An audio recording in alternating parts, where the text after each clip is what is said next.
दोस्तों, अगर सुबह उठते ही आपकी कमर में भी दर्द होता है तो ये वीडियो आपके लिए है। दरअसल एक बहुत बड़ा सेगमेंट ऑफ पेशेंट्स हमें ये कंप्लेंट करते हैं कि जब हम सुबह सोकर उठते हैं तो हम फ्रेश नहीं फील करते, हमारी कमर में दर्द होता है और वो दर्द उठने के कुछ समय बाद तक 1-1.5 घंटा 2 घंटे और कुछ लोगों में आधा दिन तक चलता है। तो ऐसा क्यों होता है और इसके लिए क्या किया जाए, आज हम इसी के बारे में बात करेंगे। अर्ली मॉर्निंग बैक पेन जो कि एक फुल नाइट स्लीप के बाद होता है, उसके कुछ कारण होते हैं। उन कारणों में जो मेन कारण है आज हम उनके बारे में बात करेंगे। जो फर्स्ट इंपॉर्टेंट कारण है वो है पुअर स्लीपिंग पोस्चर। दोस्तों, स्टडीज में ऐसा पाया गया है कि जो लोग बहुत ही खराब पोस्चर में सोते हैं या जो लोग प्रीडोमिनेंटली पेट के बल सोते हैं और जो लोग रात को ऑफन करवट नहीं बदलते, उनके अंदर अर्ली मॉर्निंग बैक पेन और स्टिफनेस कॉमनली पाया जाता है। ये वो लोग होते हैं जो ओवरवेट होते हैं या ओबीज होते हैं, जिसकी वजह से उनको नींद ज्यादा आती है, या वो लोग जो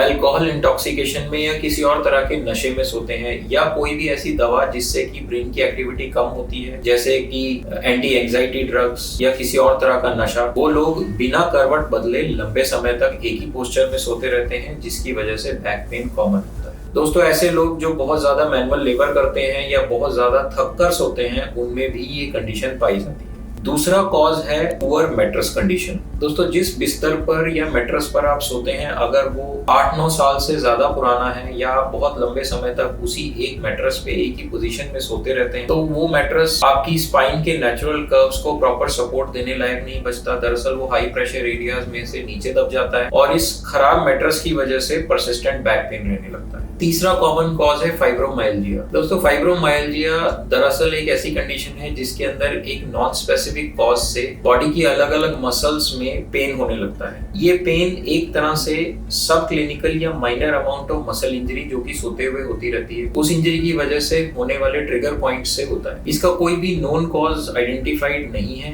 लेकिन ये एक लार्ज सेगमेंट ऑफ पॉपुलेशन को अफेक्ट करता है। चौथा कॉज है डिस्क डिजेनरेशन या बोन्स डिजेनरेशन। दोस्तों, जो लोग पुअर सिटिंग पोस्चर या लॉन्ग सिटिंग आवर्स में काम करते हैं, या जो ओबीज होते हैं, या बहुत ही गलत पोस्चर में अपना प्रोफेशन को कैरी ऑन करते हैं, उन केसेस में डिस्क डिजेनरेशन नॉर्मल से ज्यादा पाई जाती है। दरअसल डिस्क डिजेनरेशन एक ऐसा डिजीज है जो एक नॉर्मल एजिंग है, लेकिन जो लोग अपनी बैक को प्रॉपर्ली यूज नहीं करते, उनमें ये प्रोसेस तेज होता है, फास्टर होता है, जिससे कि डिस्क डिजेनरेटिव डिजीजेस में जब हम रेस्ट करते हैं या रात को सोते हैं तो इन्फ्लेमेशन माउंट हो जाती है और अर्ली मॉर्निंग स्टिफनेस और पेन होता है।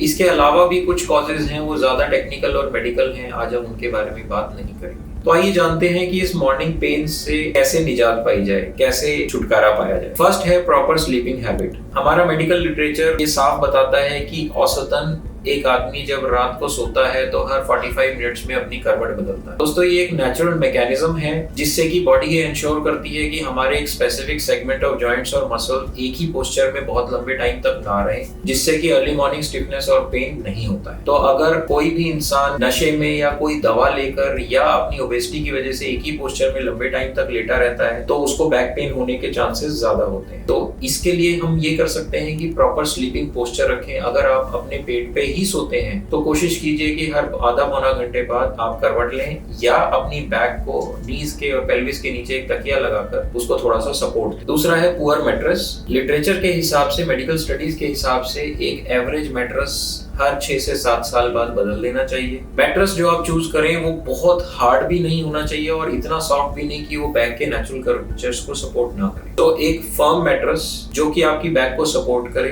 हिट एंड ट्रायल से आपको समझ में आ जाएगा कि ये पर्टिकुलर मैट्रेस में मेरे बैक पेन नहीं होता है। एक और बात, अगर आप मैट्रेस को पलटते रहें या उसके ऊपर अपना सोने की पोजीशन को चेंज करते रहें तो बैक पेन के चांसेस कम हो जाते हैं। फाइब्रोमाइल्जिया से बचने का दरअसल कोई प्रॉपर या डिफाइंड तरीका नहीं है, लेकिन ऐसा पाया गया है कि अगर आप अपने आप को हाइड्रेट प्रॉपर करते हैं, सोने से पहले आप एम्पल पानी पीते हैं, तो उससे फाइब्रोमाइल्जिया के चांसेस कम होते हैं। दरअसल सोने से पहले पानी पीने के कुछ और फायदे भी हैं। ओवरनाइट डिहाइड्रेशन जो होती है, यानी कि ओवरनाइट जब हम पानी नहीं पी रहे हैं 8 घंटे 10 घंटे या 12 घंटे, उस दौरान हमारी बॉडी में सम लेवल ऑफ डिहाइड्रेशन होता है। अगर हम अपने आप को हाइड्रेट करके सोते हैं तो वो डिहाइड्रेशन होने के चांसेस कम होते हैं, जिससे कि मसल पेन कम होते हैं। एक और फायदा पानी पी के सोने का कि जब हम पानी पीकर सोते हैं तो रात को 1 या 2 बार हम वॉशरूम के लिए उठते हैं, जिससे कि हमारी बॉडी स्ट्रेच हो जाती है, मोबिलाइज हो जाती है और इससे भी बैक पेन के चांसेस कम होते हैं। उससे अगला स्टेप है अर्ली मॉर्निंग स्ट्रेचेस।